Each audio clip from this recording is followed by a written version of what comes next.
10வது வினா. அரசன் தனது குடிமக்களின் மானசீக ஆறுதலுக்காக நீதி, நேர்மை, ஆன்மீகத்தன்மையுடன் கூடிய ஆட்சியை கொண்டு நடத்துவதற்கு பொறுப்பான கடமைப்பாட்டுடன் இருப்பதாக காட்டுவதற்காக தோற்றமளிக்க விரும்பிய முறை. அப்போ அதில் 4 விட தந்திரிக்கணும். ஒன்று மின்னேறி தெய்வம், குபேர கடவுள், சக்கரவர்த்தி, போதி சத்துவராக மன்னன் எவ்வாறு அந்த தோற்றமளிக்க விரும்பினார். இது நாங்கள் பார்க்க முதல் ஒவ்வொன்றையும் பார்த்தோம்னா மின்னேறி தெய்வம். மின்னேறி தெய்வம் என்ற யார் போற்றப்பட்டார்? மகாசேனன் தான் போற்றப்பட்டார். மக்களுக்கு என்ன காரணம்? அவர் நீர்ப்பாசனத்துக்கு ஆற்றிய பணிக்காக அவர் மின்னேறி தெய்வம் என்று போற்றப்பட்டார். அப்ப இந்த கேள்வியின் விடைய முதல் பார்த்தோம்னா அவர் அரசன் தனது குடிமக்களின் மானசீக ஆறுதலுக்காக நீதி, நேர்மை, ஆன்மீகத்தன்மையுடன் கூடி ஆட்சியை கொண்டு நடத்துவதற்கு பொறுப்பான கடமைப்பாட்டுடன் இருப்பதாக காட்டுவதற்காக தோற்றமளிக்க விரும்பிய முறை என்றது அந்த மின்னேறி தெய்வம் என்றது வராது. அடுத்த வினா குபேர கடவுள் என்று சொல்லி பார்த்தோம்னா அது மலையின் அரசன். இந்த குபேர கடவுளாக மலையின் அரசனாக தோற்றம் தர விரும்பியவர் வந்து முதலாம் காசியப்பர். அவர் வந்து குபேர கடவுளாக தன்னை கருதி கொண்டார். அப்ப இவர் அந்த கல்வெட்டு ஒன்றில் அவர் குறிப்பதற்கு இருக்குது. அதை பார்த்து சொல்லுங்க. அவர் வந்து குபேர கடவுள் அல்லது மலையின் அரசன் தொடர்பாக அந்த கூட்டோட காட்சியளிக்க விரும்பியவர் முதலாம் காசியப்பர். இதன் பொருள் இந்திர லோகங்களின் மகாராஜா, அதாவது குபேரண்ட வசிப்பிடமாக இருக்கிற இந்திர லோகம் வந்து அவருடைய மகாராஜான்னு சொல்லி அவர் கருதினார். மலை ஒன்றை குறிக்கிறது. மலையின் அரசன் என்ற பெயருடன் அறிமுகமாவது பிரதான ஆசிய கண்டத்தை சேர்ந்தவருடைய வழக்கமாக காணப்படுது. குபேர கடவுள் மலையின் அரசன் அவரோட தொடர்புடையவர் வந்து முதலாம் காசியப்பன், அதாவது குபேர கடவுளாக தன்னை கருதி கொண்டார். அடுத்த விடைய பார்த்தோம்னா சக்கரவர்த்தி எண்ணக்கர். இந்த சக்கரவர்த்தி என்ற எண்ணக்கரோட தொடர்புடையவராக நிசங்க மல்லன் காணப்படுகிறார்.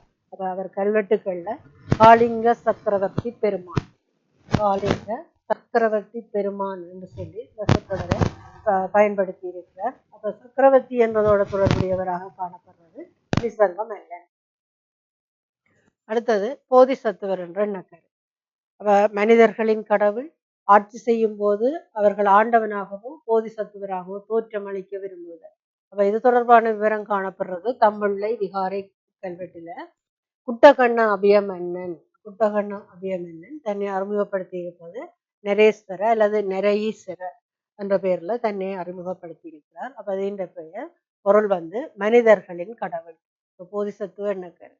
அரசன் தனது மக்களின் ஆறுதலுக்காக நீதி, நேர்மை, ஆன்மீகத்துடன் கூடிய ஆட்சியை கொண்டு நடத்துவதற்கு பொறுப்பான கடமைப்பாட்டுடன் இருப்பதற்காக காண்பிப்பதற்காக அரசன் தோற்றம் தர விரும்பிய விவரம் அதுதான் போதிசத்துவ எண்ணக்கருவா காணப்படுது. அப்ப நாங்க வினாவை பார்த்தோம் என்று சொன்னா அரசன் தனது குடிமக்களின் மானசீக ஆறுதலுக்காக நீதி, நேர்மை, ஆன்மீகத்தன்மையுடன் கூடிய ஆட்சியை கொண்டு நடத்துவதற்கு பொறுப்பான கடமைப்பாட்டுடன் இருப்பதாக காட்டுவதற்காக தோற்றமளிக்க விரும்பிய முறை என்று பார்த்தோம்னா அது போதிசத்துவர். நாங்க மின்னேறி தெய்வம் என்றா என்னென்று பார்த்துட்டோம், வீர கடவுள் என்றா என்னென்று பார்த்துனாங்க, சக்கரவர்த்தி என்றா என்னென்று பார்த்தோம். அப்ப அதுக்குரிய அதே மாதிரி கேட்கப்பட்ட வினாவுக்குரிய விடையாக இந்த போதிசத்துவர் என்ற விஷயம் காணப்படுது. இது சரியான விடையாக காணப்படுது. இது தொடர்பாக வந்த கடந்த கால வினாக்களை பார்த்தோம்னா 2016ஆம் ஆண்டு 16வது வினாவாக கேட்கப்பட்டது கீர்த்திஸ்ரீ நிசங்க மல்லமன்னன் தனது பல்வேறு கல்வெட்டுகளில் பயன்படுத்திய அரச கோட்பாடு தொடர்பான எண்ணக்கரு மேல்வருவதற்குள் எது என்று கேட்டிருக்கு. அப்ப தேவ எண்ணக்கரு அவருடையது இல்லை, நாங்கள் ஏற்கனவே பார்த்துனாங்க. போதிசத்துவ எண்ணக்கரு எங்களுக்கு என்னென்று தெரியும். பரத்வாஜ எண்ணக்கரு மலையின் அரசன் குபேர கடவுள், அப்ப அதுவும் இல்லை. அப்ப அவருடையது சக்கரவர்த்தி என்றது எங்களுக்கு தெரியும். அப்ப அதுக்குரிய சரியான விடையாக இருக்கிறது சக்கரவர்த்தி என்ற எண்ணக்கரு. அதே மாதிரி 2016ஆம் ஆண்டு 3வது வினாவின் 3வது பகுதி 5.1 வினாவாக கேட்கப்பட்டுள்ளது. நாட்டு மக்கள் அரசனிடமிருந்து எதிர்பார்த்த சேவைகள் இரண்டினை விவரிக்கிறார். என்னென்ன சேவைகள் என்று சொல்லி பார்த்தோம்னா, ஒன்று நாட்டில் சமாதானத்தையும் பாதுகாப்பையும் நிலைநாட்டுதல் இதனுடைய முக்கியமான சேவையாக, அது நாட்டு மக்களை பாதுகாக்கிறதால் முக்கியமானதாக இருக்கு. அதாவது எதிரணியின் வழியில அச்சுறுத்தல்கள் அல்லது படையெடுப்புகள்ல இருந்து நாட்டு மக்களை பாதுகாக்கிறது. அது பொருளாதார விருத்தியை ஏற்படுத்துகிறது. பொருளாதார விருத்தி என்றால் நீர்ப்பாசன நடவடிக்கைகள் அதுகளை மேம்படுத்துறது மன்னனுடைய ஒரு பணியாக அல்லது மக்கள் மன்னிடமிருந்து எதிர்பார்த்தது பொருளாதாரத்துக்கு தேவையான உதவியை மன்னன் வழங்க வேண்டும். அடுத்தது பிரஜைகளிடையே ஆன்மீக வளர்ச்சியை ஏற்படுத்துவது. விகாரைகளை அமைத்தல், ஆராமைகளை அமைத்தல், வழிபாட்டு முறைகளை ஒழுங்குபடுத்துதல் போன்றன நாட்டு மக்களுக்காக மன்னன் ஆற்ற வேண்ட பணியாக காணப்பட்டது. அப்ப பிரஜைகளிடையே ஆன்மீக வளர்ச்சியை ஏற்படுத்துதலும் மன்னனுடைய பணியாக காணப்பட்டது. மக்களின் சுகாதார வைத்திய வசதிகளை மேம்படுத்த. இப்ப இது உங்களுக்கு பாயிண்ட்ஸா தான் தந்திருக்கு. நாட்டு மக்களிடம் மக்கள் அரசனிடமிருந்து எதிர்பார்த்த சேவைகள் 2 நினைவுரிக்க என்று சொன்னா இந்த 4 பாயிண்ட்ஸா தந்திருக்கு. அப்ப இதுக்கு நீங்க விடி எழுதிக்க நாட்டில் சமாதானத்தையும் பாதுகாப்பதையும் நிலைநாட்டுதல் என்று சொன்னா ஒரு அரசன் எவ்வாறு நாட்டை பாதுகாக்க வேண்டும். இதுக்கு நீங்க ஒரு மன்னனை உதாரணமா எடுத்து காட்டலாம். உதாரணமாக 2ஆம் பராக்கிரபாகு மன்னன் தம்பதினியாவை ஆட்சி செய்த காலத்துல அனுராதபுரத்துல அல்லது பொன்னறுவை ராஜரட்டை பிரதேசத்துல கலிங்க மகனுடைய ஆட்சி இருந்தது. அப்ப சமாதானமற்ற ஒரு சூழ்நிலை காணப்பட்டது. கலிங்க மகனை நாட்டிலிருந்து துரத்தி அடித்தார் என்ற அடிப்படையில நாட்டில சமாதானத்தையும் பாதுகாப்பையும் நிலைநாட்டினார்.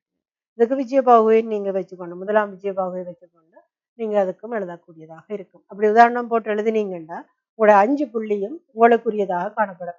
தனியா இது மட்டும் எழுதினீங்கன்னா உங்களுக்கு இதுக்கு வர போறது 3 பாயிண்ட்ஸ் தான் இதுக்கு வேற 5க்கு 3 விளக்கம் எழுதினால்தான் உங்களுக்கு 5க்கு 5 புள்ளி வேற. இப்ப பொருளாதார விருத்தியை ஏற்படுத்துதல் என்று சொன்னா அதுக்கு என்ன விளக்கம் எழுதுவீங்க? நீர்ப்பாசன வசதி பங்களிப்பு செய்தோம் என்ன குறிப்பிட்ட மகாசேனன் தாதுசேனன் போன்றவர்கள் நீர்ப்பாசன வசதிக்காக குளங்களை அமைத்தார்கள், கால்வாய்களை அமைத்து பொருளாதார விருத்தி விவசாயத்தையே மேம்படுத்தினார்கள். அப்ப விழாம் எழுதினீங்கன்னா அடுத்தது பார்த்தோம்னா பிரஜைகளிடையே ஆன்மீக வளர்ச்சியை ஏற்படுத்துதல் மன்னர்கள் என்னென்ன விகாரைகளை அமைத்தார்கள், அதன் மூலம் மக்களுக்கு ஆன்மீக வளர்ச்சியை மேம்படுத்துவதற்கு நடவடிக்கை மேற்கொண்டார்கள். மக்களின் சுகாதார வைத்திய வசதிகள் எல்லாரையும் புத்ததாசன், 5ஆம் மகிந்தன், பண்டுகாவியன், சுட்டகை முழு பேரையும் தேடி எழுதாமல் உங்களுக்கு 2-3 மன்னர்களுடைய பேர் தெரிஞ்சால் அதை வச்சு கொண்டு எழுதுவீங்கள். நாடெங்கும் வைத்தியசாலைகளை அமைத்தார். நாடெங்கும் யாரு? புத்ததாசன். அடுத்தது நாடெங்கும் காணப்பட்ட வைத்தியசாலைக்கு சகல வசதிகளையும் வழங்கினான் 5ஆம் மகிந்தன். துட்டகைமுனு 18 வைத்தியசாலைகளை அமைத்ததாக கூறப்படுகிறது. அப்படி என்று சொல்லி அதை எழுதினீங்கன்னா மக்களின் வைத்திய வசதி அப்ப அதுக்குரிய மார்க்ஸ் உங்களுக்கு வந்துடும். இப்படி பாயிண்ட்ஸா எழுதி கொண்டிருக்காம பாயிண்ட்ஸ் எழுதி போட்டு அதுக்குரிய விளக்கத்தை நீங்க கொடுத்து கொண்டு வாங்க. இதுல உங்களுக்கு இன்னொரு 86ஆம் பக்கத்துல அரசனுக்கு இருக்க வேண்டிய பண்புகள் என்று சில விஷயம் காணப்படுது. அரசன் மேன்மையானவன். அரசன் அரசனாவதற்கு அவர் அரச மரபை சேர்ந்தவராக இருக்க வேண்டும். நற்குணமுடையவனாக இருக்க வேண்டும். குடிமக்களுக்கு தெய்வமாக விளங்க வேண்டும். விடாம இருந்தால் தான் அரசன் பண்பு அரசனாகுவதற்குரிய தகுதி என்ற மாதிரி இருக்கு. அப்ப அரசன் பண்புகள் தொடர்பாக கூறும் கல்வெட்டு தம்புள்ள விகாரையில் உள்ள புட்டகண்ணதீசனின் கல்வெட்டில அரசனுடைய பண்புகள் தொடர்பாக கூறப்பட்டிருக்கு. உங்களுக்கு ஒரு MCQல சில விலை கேட்கலாம். அரசனுடைய பண்புகள் தொடர்பாக கூறுகின்ற கல்வெட்டு எது என்று கேட்கலாம். இல்லைண்டா புட்டகண்ணதீச அப்படின்ற தீசனின் கல்வெட்டில கூறப்பட்ட விடயம் ஏதாவது கேட்கக்கூடியதாக இருக்கும். இந்த அரசனுக்கு இருக்க வேண்டிய பண்புகளும் மற்றது அரசன் நாட்டு மக்கள் அரசனிடமிருந்து எதிர்பார்த்த சேவைகளும் வேறுபட்டவை. அதுக்காக தான் இந்த கேள்வியை போட்டிருக்கு. நீங்க கூடுதலா கவனிச்சு பாருங்க. அடுத்தது கேள்வி ஒன்று 11வது வினா. பிரதான காலத்தில் இலங்கையில் திட்டமிடப்பட்டு கணித முறையிலான அளவீடுகளை கொண்டு அமைக்கப்பட்ட நகரம். பிரதான இலங்கையில் திட்டமிடப்பட்ட கணித முறையிலான அளவீடுகளை கொண்டு அமைக்கப்பட்ட நகரம். உங்களுக்கு 4 தந்திருக்கு விடை. தம்புள்ள, கண்டி, யாப்பகுவா, சிகிரி. நாங்க இதுக்குரிய பார்த்தோம். பாஸ் பேப்பர்ல வந்தது நாக்களை பார்த்தோம்னா மேல்வரும் கூற்றுக்களை கருதுக என்று சொல்லி 2016 MCQல உங்களுக்கு 19வது கேட்கப்பட்டிருந்தது. 2 கூற்று தந்திருக்கு. ஒன்று நகராக்க திட்ட வரைபடங்கள் கீத்திரகணித பொறிமுறை தன்மையிலிருந்து மீண்டு சுதந்திரத்தன்மைக்கு மாற்றம் முதல். 2வது கூற்று நகரங்கள் அளவில் மிக பெரிதானதாக காணப்படாமை. இதை நீங்க கவனிச்சு பார்க்கணும். நீங்க வாசிச்சு கொண்டு போயிட்டு காணப்படாமை என்று வாசிக்க மாட்டீங்க. நகரங்கள் அளவில் மிக பெரிதாக காணப்பட்டமை என்ற மாதிரி வாசிச்சீங்கன்னா இங்க விடை பிழைக்க வந்துடும். அப்ப இது நகராக்க திட்ட வரைபடங்கள் கேத்திர கணித பொறிமுறை தன்மையிலிருந்து மீண்டும். அப்ப மீண்டு பாக்க அப்ப இது என்னது? இந்த நகராக்க திட்ட வரைபடங்கள் கேத்திர கணித பொறிமுறை தன்மையில இருந்தது முதலாம் நகராக்க காலம். இதுக்குள்ள என்னென்ன வரப்போகுது? முதலாம் நகராக்கம் என்று சொன்னா முக்கியமாக அனுராதபுரமும் புலனறுவையும் இதுக்குள்ள கட்டாயம் இங்க மீண்டு என்று வந்திருக்கக்கூடிய சுதந்திரத்தன்மைக்கு மாற்றமிடுதல். இது இரண்டாம் நகரமுறைக்குரிய ஒரு கூற்றாகத்தான் இது காணப்படும். அதே மாதிரி நகரங்கள் அளவில் மிக பெரிதாக காணப்பட்டமை முதலாம் நகரம். சரியா?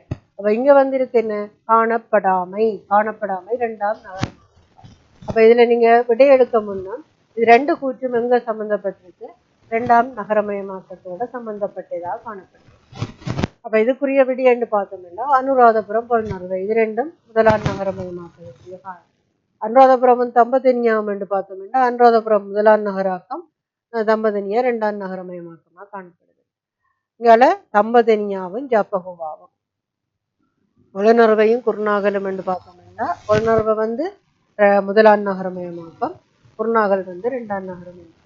அப்ப இதுக்குரிய சரியான விடை தம்பதினியாகும் ஜாப்பகுவாகும். அப்ப இது வினாக்க விடை எழுதியதுல ஆறுதலா கொஞ்சம் வாசிச்சு போடுங்க அந்த கூற்றுக்கள். அப்ப இதன் அடிப்படையில பிரதான காலத்தில் இலங்கையில் திட்டமிடப்பட்டு கணித முறையிலான அளவீடுகளை கொண்டு அமைக்கப்பட்ட நகரம் என்று சொல்லி பார்த்தோம்னா சிகிரியா. இது தொடர்பாக பாஸ் பேப்பர்ல 2016 கேட்டிருக்கு. 5ஆம் வினாண்ட முதலாவது வினா, 2வது வினா, 3வது வினா தொடர்பாக நகராக்கத்தோட தொடர்புடையதாக காணப்படுது. 5ல முதலாவது மேல்வரும் ABC ஆகியவற்றினால் குறிப்பிடப்பட்டுள்ள பணிகளுடன் தொடர்புடைய ஆட்சியாளர்களை ஒழுங்குமுறையில் குறிப்பிடுக. இந்த ஒழுங்குமுறை என்று சொன்னா இங்கே தான் இந்த ஒழுங்குமுறை தான் நீங்க ஏபி என்று சொல்லி நீங்க விடயத்தாள கேள்வி எழுத தேவையில்லை. ஏபிசி என்று போட்டுட்டு ஏக்குரிய விட, பிக்குரிய விட, சிக்குரிய விட எழுத போறீங்க. அதுல சில விட உங்களுக்கு ஒழுங்குமுறை விளங்க இல்லைன்னா இதுல ஏபிசி போடாமல் நீங்க விடைய எழுதிக்கல. முதலாவது வினாக்குரிய விடை அப்படின்னு எழுதி கொண்டு போனீங்கன்னா இந்த ஏபிசி நீங்க போடாவிட்டாலும் கூட இதுக்குரிய புள்ளி உங்களுக்கு வழங்கப்படும். அப்ப இதுல முதலாவது ஏ பாத்தீங்கன்னா நாங்க இப்ப மன்னர் எல்லாரும் படிச்சபடியா இந்த கூற்றுக்களை நீங்க வாசிக்க உங்களுக்கு மன்னரை தெரிஞ்சா பக்கத்துல எழுதி கொண்டு போங்க ரஃபா. ஒரு நகரத்துக்குரிய அனைத்து கூறுகளையும் கொண்ட ஆட்சி நிலையமாக அனுராதபுரத்தை மாற்றி அமைத்தமை. இப்ப ஒரு நகரத்துக்குரிய அனைத்து கூறுகளையும் கொண்ட ஆட்சி நிலையமாக அனுராதபுரத்தை மாற்றி அமைத்தமை எங்களுக்கு தெரியும். பண்டு காவியர். அடுத்தது சிகிரியாவை தனது ஆட்சி நிலையமாக மாற்றியமை. இதுல நீங்க காசியப்பன் என்று போட்டீங்கன்னா பிழை. அப்ப நீங்க இதுல எழுதியக்குள்ள காசியப்பன் எழுதியக்குள்ள முதலாம் காசியப்பன் என்று நீங்க போடணும். சும்மா காசியப்பன் என்று போட்டீங்கன்னா விடை பிழை. காசியப்பன் அல்லது சீகிரிய காசியப்பன் என்று போடும். சீரிய காசியப்பன். சீரியாவை தனது ஆட்சி நிலையமாக மாற்றியமைத்தவன் முதலாம் காசியப்பன் அல்லது சீரிய காசியப்பன். ராசரட்டியை சோழரன் ஆட்சியிலிருந்து மீட்டு ஆட்சி நிலையமாக புலனறுவியை தெரிவு செய்தவர். இதை கவனிக்கணும். நீங்க சோழரிடம் இருந்து மீட்டனோட நீங்க எல்லாள் என்ற ஞாபகத்துல உடனே துட்டகை முழுவதை நோட் பண்ணி கொள்வீங்க. ஆனா ராசரட்டியை சோழரன் ஆட்சியில் இருந்து மீட்டு ஆட்சி நிலையமாக புலனறுவியை தெரிவு செய்தவர். இப்ப நாங்க பார்த்துனாங்க புலனறுவியை தலைநகராக்கியது முதலாம் விஜயபாகு என்று சொல்லி. அப்ப இதுக்கு முதலாம் விஜயபாகு விடி அல்லது மகா விஜயபாகு. சும்மா விஜயபாகு என்று எழுதினீங்கன்னா அதற்குரிய புள்ளிகள் உங்களுக்கு வழங்கப்பட மாட்டாது. இதுக்கு பண்டுகாவியன். அடுத்தது சிகிரியா காசியப்பன் அல்லது முதலாம் காசியப்பன். அடுத்தது முதலாம் விஜயபாகு அல்லது மகா விஜயபாகு என்று நீங்க எழுத வேண்டும். இல்ல ரெண்டாவது விட அப்ப விட பார்த்துட்டேன். பண்டுகாவியன், முதலாம் காசியப்பன் அல்லது சீரிய காசியப்பன், முதலாம் விஜயபாகு மன்னன் அல்லது மகா விஜயபாகு. அப்ப இதுக்குரிய 3 புள்ளிகளும் உங்களுக்கு வழங்கப்படும். அதுல இந்த 2வது வினா வரலாற்று ரீதியான மாயரட்டைக்குரிய 2வது ஆட்சி நிலையங்கள் 2ஐயும் வரலாற்று ரீதியான மலியரட்டைக்குரிய நகராக்க ஆட்சி நிலையங்கள் 2. மாயரட்டை மலியரட்டை உங்களுக்கு இது பிரச்சனைக்குரியது. உணரட்டை, ராஜரட்டை, மாஜரட்டை, மலியரட்டை, நெடுக உங்களுக்கு பிரச்சனை. உங்களோட பாட புத்தகத்தில் இந்த படம் இருக்குது, ஞாபகப்படுத்திக் கொள்ளுங்க. இது மாஜரட்டை அல்லது தக்கண தேசம், இது ருணுகுரட்டை. நாங்க திருப்பி திருப்பி ஏன் இதை சொல்றேன்னு சொன்னா, நீங்க இடர்படுறது இந்த ஒரு விஷயமா இருக்கிறபடினால திருப்பி திருப்பி ஞாபகம் வச்சீங்கன்னா இதுல வர்ற வினாக்களுக்கு எளிதாக உங்களுக்கு புள்ளிகளை பெற்றுக்கொள்ளக்கூடியதாக இருக்கும். இது மாஜரட்டை அல்லது தக்கண தேசம், இது ருணுகுரட்டை, இது மலியரட்டை, இது ராஜரட்டை. அப்ப உங்களுக்கு கேட்ட வினா, வரலாற்று ரீதியான மாஜரட்டைக்குரிய இரண்டாவது ஆட்சி நிலையங்கள் 2. நீங்க தான் எழுத போறீங்க விட. அப்ப உங்களுக்கு தந்திருக்கீல வரலாற்று ரீதியான மலியரட்டைக்குரிய இரண்டாவது நகராக்க ஆட்சி நிலையங்கள் 2. அப்ப இதுல பார்த்தோம்னா இந்த பிரதேசத்துக்குரிய ஆட்சி நிலையங்கள் 2ஐயும் இந்த பிரதேசத்துக்குரிய ஆட்சி நிலையங்கள் 2 தான் உங்களுக்கு கேட்கப்பட்டிருக்கு.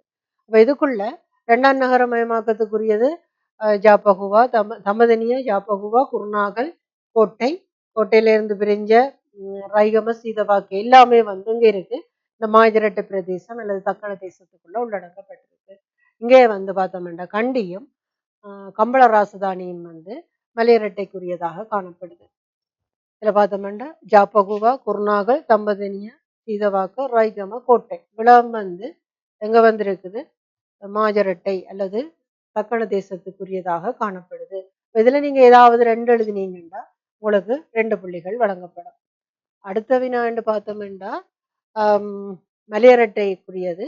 அப்ப மலையரட்டை 2 ராசதானி, கண்டியும் கம்பளையும்.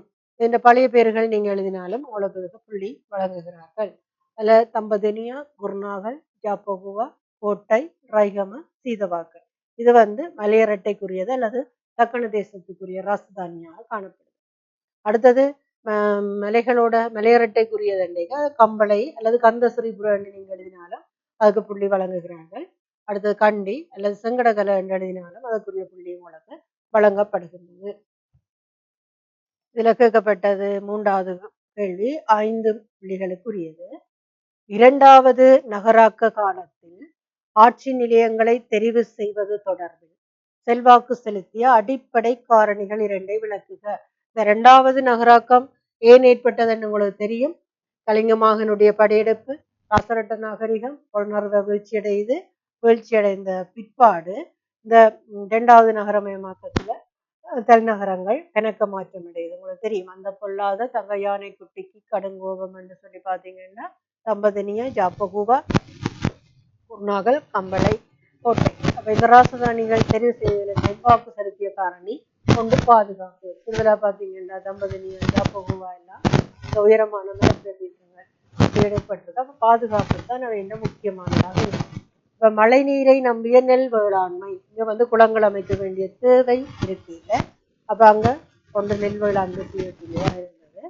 வளர்ச்சியடைந்த வெளிநாட்டு வர்த்தகம், இங்கால மேலதிகம் உபரி அதிகமாக காணப்பட்டது, வர்த்தகம் செய்தார்கள். நமது உற்பத்தியின் அதிகமாக காணப்பட்ட பொருட்கள் வர்த்தகம் செய்யப்பட்டது. அடுத்தது கரையோர துறைமுகங்களை அடைந்து கொள்வது இலகுவாக அடைய முடியுமாக இருந்தது. இங்க பார்த்தீங்கன்னா இதுக்குள்ளதான் நம்ம கூடுதலாக தலைநகரங்கள் எல்லாம் அமைக்கப்பட்டிருந்தது. இப்போ கற்பெட்டி துறைமுகம், புத்தளம், சிலாபம், கொழும்பு போன்ற துறைமுகங்களை அடைந்து கொள்வது அவர்களுக்கு இலகுவாக காணப்பட்டது. அப்ப இது அந்த தலைநகரங்கள் தெரிவு செய்யவில்லை, இதுல கூடுதலாக கவனம் செலுத்தி இருக்கிறார்கள். 2017ஆம் ஆண்டு 6வது வினாவும் 14வது வினாவும் இதோட தொடர்புடையதாக கேட்கப்பட்டிருந்தது. 6வது வினா, கிறிஸ்துவுக்கு பின் 5ஆம் நூற்றாண்டில் இலங்கையின் அரச குடும்ப பெண்களின் ஆடை அணிகலன்கள் மற்றும் அழகுக்கலை பற்றி விளங்கிக் கொள்வதற்கு பயன்படுபவை யாவை? கிறிஸ்துவுக்கு பின் 5ஆம் நூற்றாண்டு குடும்ப பெண்களுடைய ஆடை அணிகலன்கள், அழகுக்கலை தொடர்பாக இதுக்குரிய சான்று என்னென்றுதான் கேட்டிருக்கோம். அப்ப நாங்க விடையை பார்த்தோம் என்று சொன்னா, ஒன்று சிகிரியா சுவர்களில் வரையப்பட்டுள்ள பெண்களின் உருவங்கள். 2வது விடை தொல்பொருள் அகழ்வாராய்ச்சியின் போது கிடைக்கப்பெற்ற ஆபரண பகுதிகள். 3வது பொல்நறுவை திவங்க படிமனையில் வரையப்பட்டுள்ள படக்குறிப்புகள். 4 கண்டி தலதா மாளிகையில் உள்ள ஓவியங்கள். அப்ப நாங்க 5ஆம் நூற்றாண்டு அன்னைக்கு எங்களுக்கு தெரியும், அது சிகிரியா அரச குடும்ப பெண்களின் ஆடை அணிகலன்கள், அந்த வரையப்பட்ட சித்திரங்கள் உங்களோட புத்தகத்துல தந்திருக்கு 2 படம். அதை நீங்க பார்த்து கொண்டீங்கன்னா அதிலே அழகு கலை பற்றி விளங்கிக் கொள்வதற்கு எங்களுக்கு உதவுற வந்து சிகிரியா சுவர்களில் வரையப்பட்டுள்ள பெண்களின் உருவங்கள்ல இருந்துதான் நாங்கள் அதை அறிந்து கொள்ளக்கூடியதாக இருக்கு. அடுத்த 14வது வினா, திட்டமிடல், தொழில்நுட்பம், அலங்காரம் போன்ற விடயங்களில் இலங்கையின் மிகச்சிறந்த நகர பூங்காவாக கருதப்படுவது. மகாமேகவன பூங்கா, தீப பூங்கா, ரன்மஸ்து பூங்கா, சிகிரியா பூங்கா. இந்த திட்டமிடல், தொழில்நுட்பம் இது இலங்கையில முதலாவதாக அமைக்கப்பட்ட மகாமேகவன பூங்கா. அதுவே அலங்காரம், திட்டமிடல், தொழில்நுட்பம், அலங்காரம் என்று பார்த்துட்டு சிகிரியா தான் முக்கியம் வருது. அந்த கேள்வியில பார்த்தோம்னா நகர பூங்காவாக கருதப்பட்டது என்று சொல்லி சிகிரியா கருதப்படுது. நாங்கள் அது தொடர்பான பாஸ் பேப்பரை பார்த்தோம்னா 2018 கேட்கப்பட்டிருந்தது. பிரதான கட்டடக்கலை நிர்மாணிப்புகளில் கழிவு பொருட்கள் முகாமைத்துவம் தொடர்பு விசேட கவனம் செலுத்தப்பட்டதற்கான சிறந்த உதாரணம். சிகிரியா அரண்மனை வந்து பூங்காவாகவும் மற்றது நீர் பூங்கா தொடர்பானுடையதாகத்தான் காணப்படுது. மிகுந்தலை தானசாலை இன்னைக்கு மிகுந்தலை கல்வெட்டு மிகுந்தலையில வந்து கூடுதலாக மருத்துவத்தோட தொடர்புடையது. மெதிரிகிரியவும் மருத்துவத்தோட தொடர்புடையது. அழகான பிரிவினாவும் மருத்துவத்தோட தொடர்புடையதாக தான் காணப்படுது. ஆனா என்ன கேட்டிருக்கு உங்களுக்கு, கழிவு பொருள் முகாமைத்துவம். உங்களுக்கு பின்னுக்கு 6ஆம் பாடத்தின் பின்பகுதியில பார்த்தீங்கன்னா இந்த சுகாதார முறைகள் என்ன மாதிரி காணப்படுது பின்பற்றப்பட்டது என்று சொல்லி அழகான பிரிவினாவை குறித்து காட்டப்பட்டிருக்கிறபடினால இந்த வினாவுக்குரிய சரியான விடையாக இருக்கிறது ஆலாகான பிரிவினாவாகும். அதாவது பிரதான கட்டடக்கலை நிர்மாணிப்புகளில் கழிவு பொருள் முகாமைத்துவம் வேஸ்ட் மேனேஜ்மெண்ட் தொடர்பில் விசேட கவனம் செலுத்தப்பட்டமை சிறந்த உதாரணம். அதுக்குரிய விடை ஆலாகான பிரிவினா. 2019ஆம் ஆண்டு ஒரு கேள்வி உங்களுக்கு 6 மார்க்ஸுக்குரியதாக 5 மார்க்ஸுக்குரியதாக கேட்கப்பட்டிருந்தது. அதாவது சிகிரியாவோட சம்பந்தப்பட்டதாக. உங்களோட பாடத்துல பாத்தீங்கன்னா அந்த தொழில்நுட்பத்துல குளத்தோட தொடர்புடையது வந்துட்டுது, இரும்புருக்கு வந்துட்டுது. அடுத்ததாக நேரு சிகிரியாண்ட பூங்காவும் வந்துட்டுது. மிச்சமாக மட்பாண்டமும் வந்துட்டு மற்றது இறந்த பின் பின்பற்றப்படுகின்ற மரணச்சடங்கு முறையும் கேள்வியாக வந்துட்டுது. மிச்சம் இருக்கிறது கட்டிடக்கலை தொழில்நுட்பம். போன முறை கடந்த வருடம் கேட்கப்பட்டது. பூங்கா அலங்காரம் பாதுகாப்பு போன்ற விடயங்களை அடிப்படையாக கொண்ட பிரதான நகர நிர்மாண தொழில்நுட்பம் நிலவியதை சிகிரியாவை அடிப்படையாக கொண்டு எடுத்து காட்டுக 5 புள்ளி. இதுல கேட்கப்பட்டிருக்கிறது 2 வினா இருக்கு. பூங்கா அலங்காரம் பாதுகாப்பு. அப்ப நீங்க தனியே பூங்கா அலங்காரத்தை மட்டும் எழுதினீங்கன்னா உங்களுக்கு அதுக்குரிய புள்ளி மட்டும்தான் வழங்கப்படும். பாதுகாப்புக்கு 2 புள்ளியும் பூங்கா அலங்காரத்துக்கு 3 புள்ளியுமாக பிரித்து கொடுத்தார்கள். அப்ப பூங்கா அலங்காரம் மட்டும் நீங்க எழுதினீங்கன்னா அதுக்குரிய 3 புள்ளி தான் வழங்கப்படும். பாதுகாப்பு எழுதினீங்கன்னா அதுக்குரிய 2 புள்ளி தான் வழங்கப்படும். எழுதைக்குள்ள 2 விஷயம் கேட்டிருந்தா 2ஐயும் பிரிச்சு நீங்க எழுதணும். இப்ப பூங்கா அலங்காரம் ஒரு கைங்க போட்டுட்டு திட்டமிட்ட நேர்பூங்கா போன்று காணப்பட்டமை ஒரு பாயிண்ட்ஸ். இந்த வட்ட வடிவிலான துளையிடப்பட்ட கருங்கல்லை பொறுத்து துவாரத்தினூடாக நீர் மேலெழுந்து விசிறும் வகையில் அமைக்கப்பட்டுள்ளமை. நகரை அண்மைத்து அலங்காரத்திற்காக பாவி ஒன்று அமைக்கப்பட்டிருந்தது. இதுக்கு பூங்கா அலங்காரத்துக்கு 2 புள்ளி, பாதுகாப்புக்கு 3 புள்ளி வழங்கப்பட்டிருந்தது. இதுல நீங்க இதுக்கு திட்டமிட்ட பூங்கா அமைப்பு ஒன்று காணப்பட்டமை, வட்ட வடிவிலான துளையிடப்பட்ட கருங்கல்லை பொருத்தி துவாரத்தினூடாக நீர் மேலெழுந்து விசிறும் வகையில் அமைக்கப்பட்டுள்ளமை, நகரை அண்மைத்து நகர அலங்காரத்திற்காக பாவி ஒன்று அமைக்கப்பட்டிருந்தமை என்று நீங்க ஏதாவது எழுதணும். நகரின் பாதுகாப்பு என்று பார்த்தோம்னா நகரை சுற்றி அகழி, அதாவது சிகிரி அமைக்கப்பட்டதன் நோக்கம் என்ன, தாவுசேனுடைய முகலன் மகன் வந்து தாக்குதல் நடத்தலாம் என்றதுக்கு அச்சுறுத்தலின் அடிப்படையில தான் போய் வேற இந்த சிகிரியா குன்றை தெரிவு செய்து ஆட்சி அமைத்து கொண்டிருந்தார் அவர் காசியன், முதலாவது காசியன். அப்ப நகரை சுற்றி அப்ப பாதுகாப்புக்காக அந்த சிகிரியா குன்றை சுற்றி அவர் வந்து அகழிகளை அமைத்தார். அடுத்தது பாதுகாப்பு கருதி நகரை சுற்றி செங்கற்களினால் மதில் அமைக்கப்பட்டிருந்தமை, நகரத்திற்குள் பிரவேசிப்பதற்காக 2 வழிகள் அமைக்கப்பட்டிருந்தமை எழுதினீங்கன்னா இதுக்குரிய புள்ளி 3 புள்ளிகள் உங்களுக்கு வழங்கப்படும். அடுத்த 12வது வினாவை பார்த்தோம்னா இலங்கையில் காணப்பட்ட இரும்பினை உருக்குவதற்கான அலிகல தந்திருக்கு, பொத்தான தந்திருக்கு. இது வந்து ரெண்டும் தாழ்நில உலர்வலிய குகைகள். சமநில தெகி கக அலகந்த தந்திருக்கு, பிதிருங்கல அலகொல வெவ தந்திருக்கு. அது ரெண்டும் தாழ்நில உலர்வலிய குகைகள். பாவுகியன்கள வெள்ளன் பதிகள தந்திருக்கு. இவைகள் குகைகள். இதுல கேட்கப்பட்டது இரும்பினை உருக்குவதற்கான இரு இடங்கள்.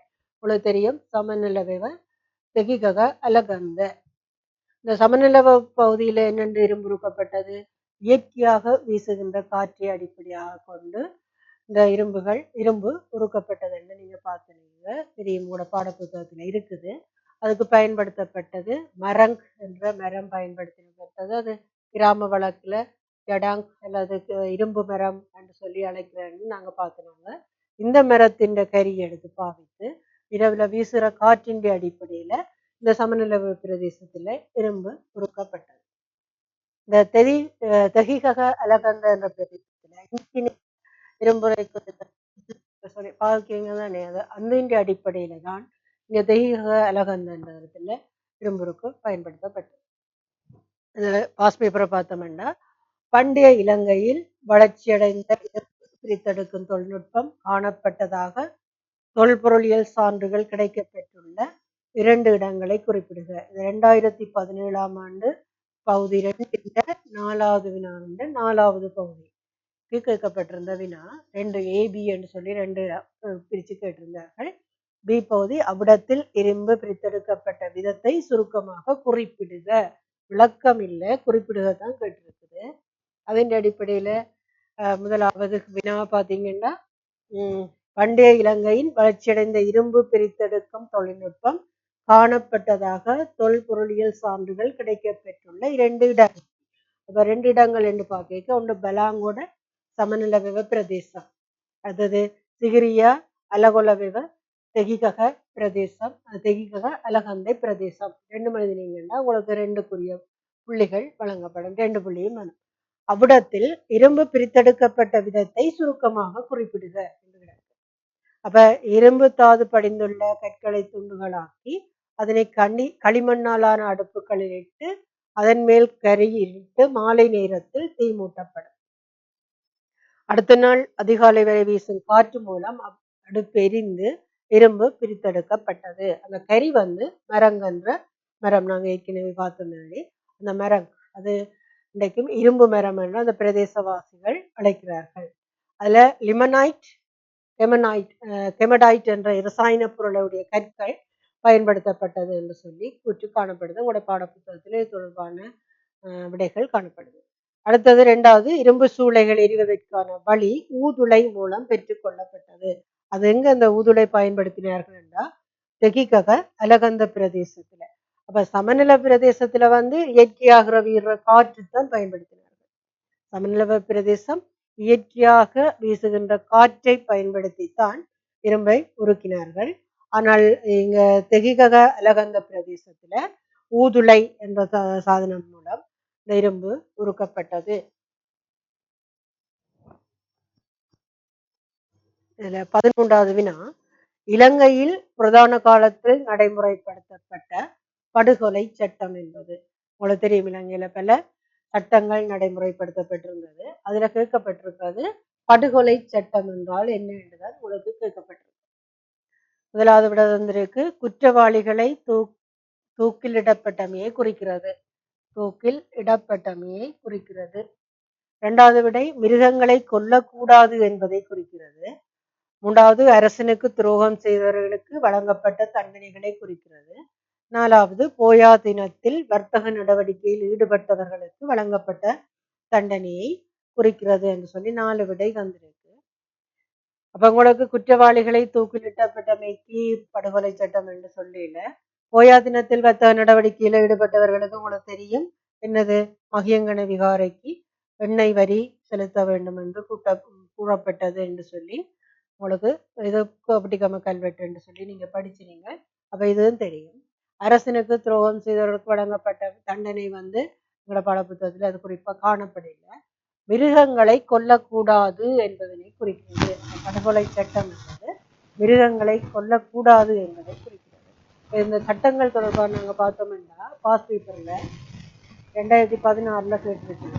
கல்வெட்டு மூலாதாரங்களில் தகபதி என குறிப்பிடப்படுவது. நாங்க இந்த வரிகள் என்னென்னு பார்த்தோம்னா தக்கபதி அல்லது தகபதி. அது குளங்கள்ல இருந்து நீர் வரவிடப்பட்ட வரிதான் தக்கபதி அல்லது தகபதி. குளத்திலிருந்து நீரை பயன்படுத்துவோருக்கு அறவிடப்பட்டது. போஜக்கபதி அரசனுக்கு சொந்தமான நிலங்களை பயிர் செய்வதற்காக செலுத்தப்பட்ட வரி போஜக்கபதி. இந்த தக்கபதி குளங்கள்ல இருந்து நீரை பயன்படுத்துறதுக்கு வழங்கப்பட்டதுக்கு வழங்கிய வரி. போஜக்கபதி அரசனுக்கு சொந்தமான நிலங்களில பயிர் செய்வதற்காக செலுத்தப்பட்ட வரி. அடுத்தது மதர மச்சக்க அல்லது வாய்க்கால்களில் மீன்பிடிப்பதற்காக செலுத்தப்பட்ட வரி.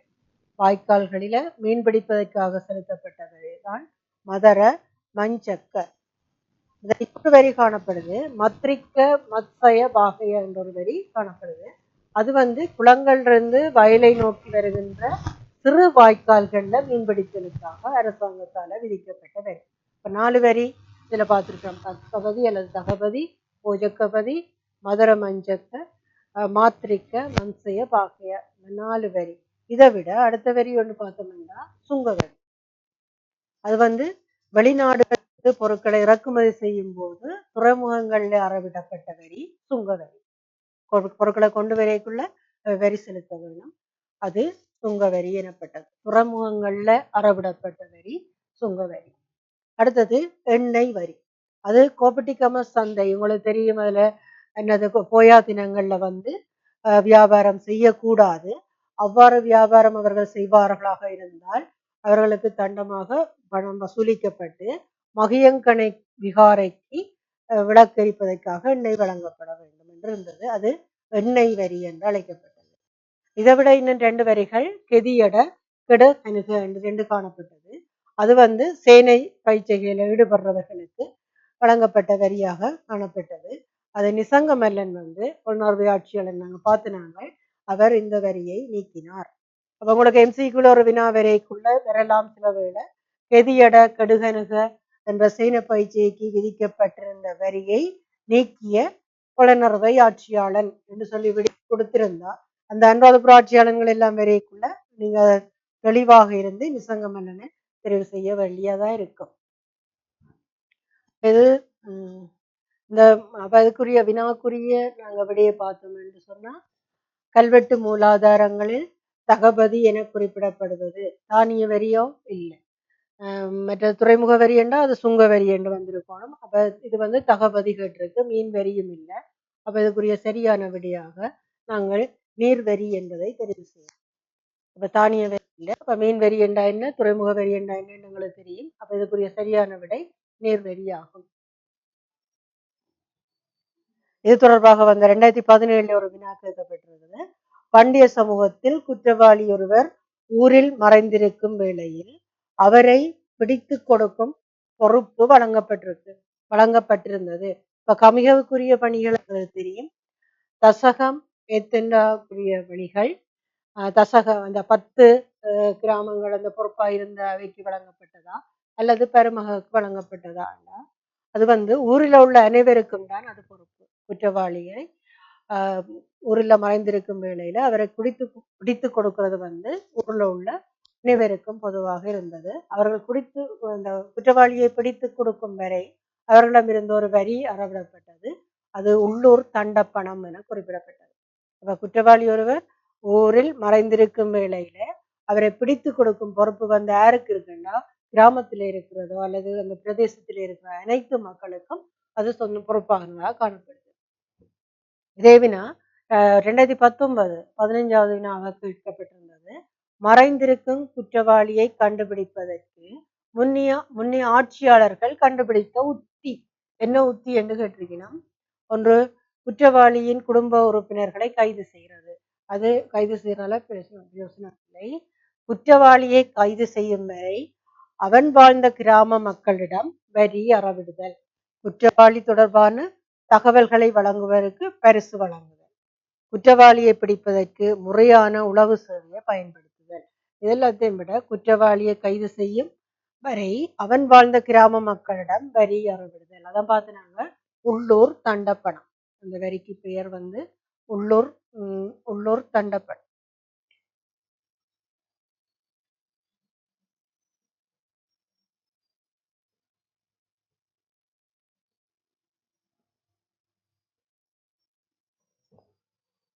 அப்ப இந்த கேள்விக்குரிய சரியான விடை மறைந்திருக்கும் குற்றவாளியை கண்டுபிடிப்பதற்கு முன்னைய ஆட்சியாளர்கள் கையாண்ட உத்தி குற்றவாளியை கைது செய்யும் வரை அவன் வாழ்ந்த கிராம மக்களிடம் வரி அறவிடுதல்.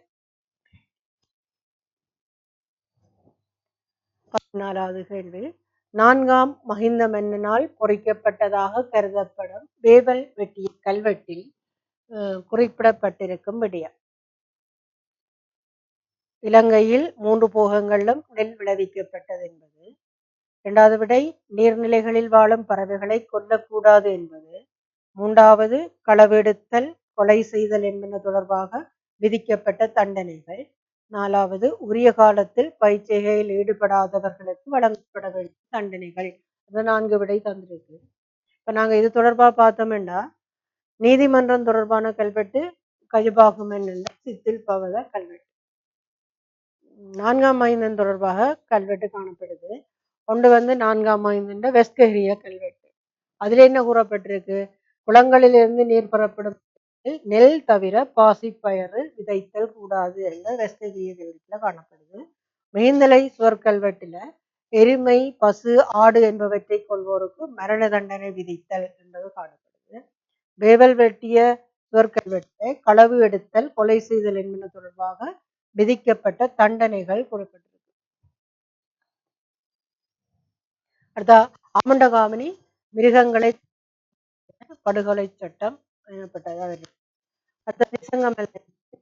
வாழும் பறவைகளை கொல்லக்கூடாது. இந்த உள்ளூர் தண்டப்பணம் நாங்க பார்த்துட்டோமே. இதுல பார்த்தோம்னா இந்த வினாவுக்குரிய கேள்வியை பார்த்தோம்னா 4ஆம் மகிந்த மன்னனால் பொறிக்கப்பட்டதாக கருதப்படும் வேவல் வெட்டிய கல்வெட்டில் குறிப்பிடப்பட்டிருக்கும். 3 போகங்களிலும் நெல் விளைவிக்கப்பட்டது என்பது தோணிக்கல கல்வெட்டு. நீர்நிலைகளில் வாழும் பறவைகளை கொல்லக்கூடாது என்பது நாங்க பார்த்ததின் அடிப்படையில இது விசங்கம் அல்ல. களவு எடுத்தல் கொலை செய்தல் என்பது தொடர்பாக விதிக்கப்பட்ட தண்டனைகள். உரிய காலத்தில் பயிற்சியில் ஈடுபடாதவர்களும் வழங்கப்பட வேண்டிய தண்டனைகள். இவருடைய வேவல் வெட்டிய கல்வெட்டில காணப்படுறது களவு எடுத்தல் கொலை செய்தல் என்பது தொடர்பாக விதிக்கப்பட்ட தண்டனைகள். 14ஆம் வினாவுக்குரிய சரியான விடையாக காணப்படுறது 3வது விடை.